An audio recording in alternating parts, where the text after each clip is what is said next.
بسم اللہ الرحمن الرحیم۔ خاموشی کا مطلب لحاظ بھی ہوتا ہے۔ لوگ اسے کمزوری سمجھ لیتے ہیں۔ کامیابی مسلسل سفر کا نام ہے، اسے اپنی منزل سمجھنے کی بھول نہ کریں۔ کچھ لوگ انسان کو مال اور عہدے سے اور کچھ جذبے اور اخلاص سے پرکھتے ہیں۔ اصل میں اندھا وہ نہیں جس کی آنکھوں کی بینائی نہیں، بلکہ اندھا وہ ہے جسے اپنی غلطی نظر ہی نہیں آتی۔ جب آپ کا رویہ لوگوں کی توقعات کے مطابق نہیں ہوتا، تب ان کا اصلی چہرہ سامنے آتا ہے۔ انسان بہت خود غرض ہے، پسند کرے تو برائی نہیں دیکھتا اور نفرت کرے تو اچھائی نہیں دیکھتا۔ تنقید کے لیے علم کا ہونا ضروری ہے، جبکہ نکتہ چینی کے لیے جہالت ہی کافی ہے۔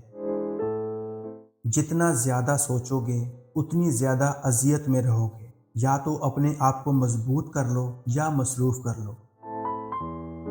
ہمارے جھگڑے اس لیے بھی ختم نہیں ہوتے کیونکہ ہم جھگڑوں کو جھگڑوں سے ختم کرنے کی کوشش کرتے ہیں۔ کسی کی فطرت دیکھنی ہو تو اسے آزادی دو، کسی کی نیت دیکھنی ہو تو اسے قرض دو، کسی کا خلوص دیکھنا ہو تو اس سے مشورہ کر کے دیکھو۔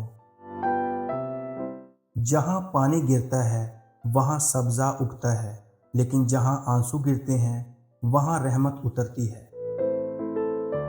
جو شخص ہمیشہ نکتہ چینی کے موڈ میں رہتا ہے اور دوسروں کے نقص نکالتا رہتا ہے، وہ اپنے آپ میں تبدیلی کی صلاحیت سے محروم ہو جاتا ہے۔ افسوس، یہ وہ معاشرہ ہے جہاں لوگ گند اٹھانے والے کو گندا سمجھتے ہیں۔ بعض مرتبہ آنکھوں دیکھا بھی غلط ہوتا ہے، لہٰذا کسی کے بارے میں رائے قائم کرنے سے پہلے اچھی طرح چھان بین کر لیں، کہیں ایسا نہ ہو کہ بعد میں آپ کی سوچ آپ کو شرمندگی سے دوچار کرے۔ چھوٹا بن کر رہو گے تو ہی بڑی بڑی رحمتیں ملیں گی، کیونکہ بڑا ہونے پر تو ماں بھی گود سے اتار دیتی ہے۔